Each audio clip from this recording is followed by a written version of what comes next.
And people say that every time you use a lawnmower, you should take it up and scrape all the grass off from underneath. I mean, I'm sure some people do that, or maybe they take a garden hose and clean it up really good. I have never done that with any lawnmower I've ever owned. I don't have the time.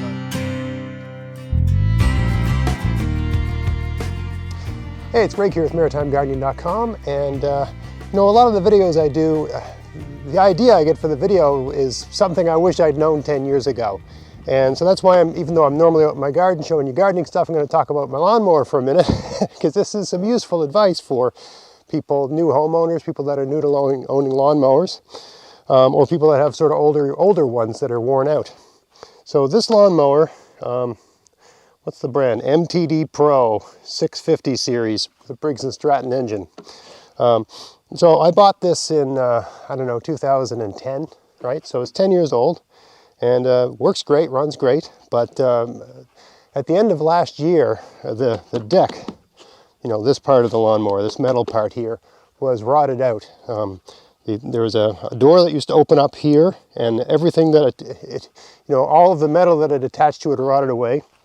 And there's a hatch in the back for the, you know, for the grass catcher. And that assembly had rotted away. And so I had to either buy a new deck for the lawnmower, because the engine works great, or just buy a whole new lawnmower. And of course, the deck cost almost as much as a brand new lawnmower. Surprise, surprise, right? And very difficult to get, and you know, you have to order it, and you're not sure if you're getting the right one, and there's all the work of replacing it. So, you know, I was contemplating buying an electric lawnmower. I think they have got some pretty good ones now, and my plan is, when this finally dies, to do that. But I thought, what can I do to just get squeeze another few years out of this thing? And I guess I should back up. So when you buy a lawnmower like this part's made of metal. And people say that every time you use a lawnmower, you should take it up and scrape all the grass off from underneath. I mean, I'm sure some people do that, or maybe they take a garden hose and clean it up really good. I have never done that with any lawnmower I've ever owned. I don't have the time for that. I don't know who does. And if you do that, good for you. But I basically, I hate mowing my lawn. I mow my lawn, I put the lawnmower away, and then I'm, right? So you got all this wet grass attached to the bottom of your lawnmower. And, you know, it just slowly, especially where I live, Nova Scotia, where it's kind of humid, the thing just rusts away. What I did, this whole part had an opening door here. That had all rusted away, wouldn't stay on. There was a whole bunch of rust back here, and there was a couple of pinholes throughout the lawnmower. So what I did is the same way you'd go at, you know, repairing the body on an old car. I did body work on it. I've had enough old clunkers to know, you know, some basics. And of course, because it's a lawnmower, it doesn't have to look good, right? As opposed to a car where you got to buff it and get it all smooth and stuff. So I sanded down the metal just a little bit. I had an old gutter that, you know, just a rain gutter, a metal rain gutter that my neighbor had thrown away. So I used that as like tin, right? With tin snips, I cut pieces of that and just screwed them into the body over all the holes. I just decided to close this door right up, so there's no door here. I always have a mulching blade on the lawnmower anyway, so no need for it. So I just closed that right up, and you see I sort of bent it around here. And I just screwed it in using a type of screw called a self-tapping screw. I think it might have been a 1/2 inch or 3/8 inch. So it's a tiny Robert's head screw, you know, the square, and it's threaded like a screw. But the very end of it actually has a kind of like a drill bit on it. So you can screw it right into metal. So it's very quick and easy. I mean, you can use pop rivets, but this is just so much faster and easier. And again, you're not doing body work on a car, so it doesn't matter so much that it's not pretty. So I just screwed pieces of metal on everywhere where there was a hole. And then I got this stuff, I think in Canada here, it's stuff called Bondo, but it's a body fill, you know, product.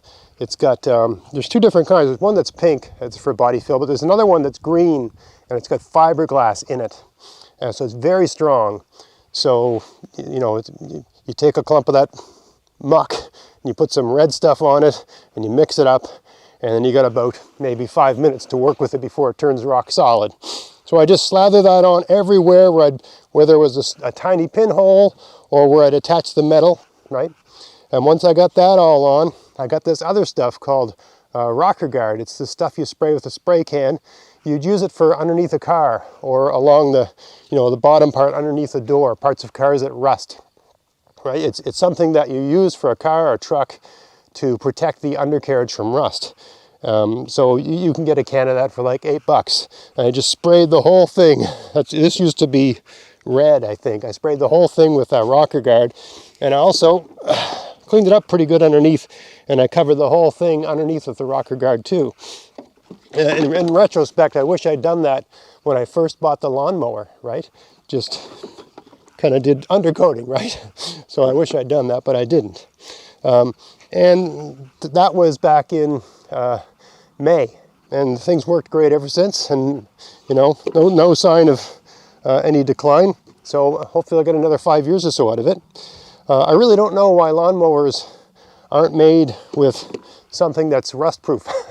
I mean, we're all cynical. We say, oh, so the thing wears out and they can charge you for a new one.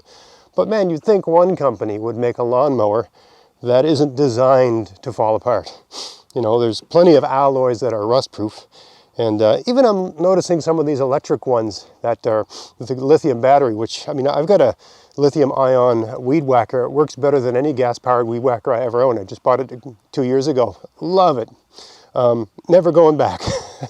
I got a big property here. I can do the whole property twice with one charge. So I have complete faith that the newer electric lawnmowers are going to work great. But I'm noticing, I've been kind of looking at them at the different stores where I live. They still have the metal body. It's like, why would you make it like that? Maybe to some extent you got a blade in there, it's for safety, but there's plenty of, you could have a metal, almost like steel belting, right? There's different ways you could reinforce an ABS or a fiberglass so that it would be safe anyway. It just boggles the mind that these things we've built this way when there's so many options for making them more built to last.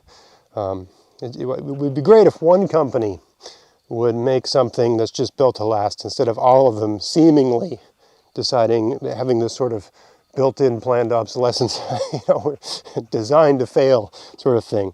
But anyway, if you're like me and you're in that trap and you have to buy a lawnmower and it's designed to rust out, and you don't feel like meticulously cleaning it and every single time you mow your lawn and adding another 15 minutes to that ungodly chore, maybe try what I'm doing here.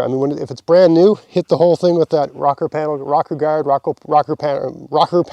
guard, whatever it's called. It's just black sort of asphalt sort of stuff, rubbery. It's almost like you're spraying rubber on stuff, right? It's very rust-proof, very sticky, messy stuff, but it dries just fine, right?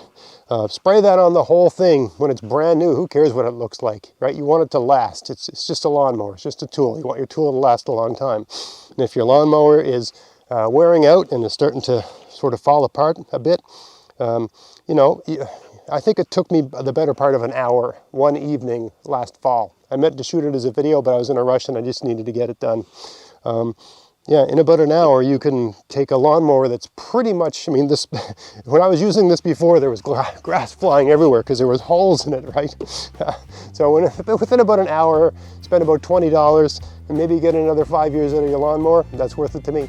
So I hope you found that interesting. If you did, please like, share, subscribe. Check out my podcast, maritimegardening.com. Until next time, get out there, get at it. Have fun in your garden. Thanks for watching.